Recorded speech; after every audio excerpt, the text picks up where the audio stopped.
Floresta da Tijuca, no lado do Parque da Pedra Branca, aqui na região do Sudoeste, vai ser protegida com a Unidade de Conservação. Valeu, gente.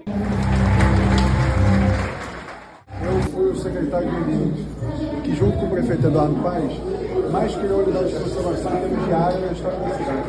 Mais de 5 milhões de metros quadrados de área protegida, refúgio de vida silvestre do Cambuatá, refúgio de vida silvestre dos sertões cariocas ali na região do Sudoeste, agora entre as vários, Barra da Tijuca, um mapa e revista, primeira revista da cidade, ali, aliás, 2 revistas, nunca tinha sido criada.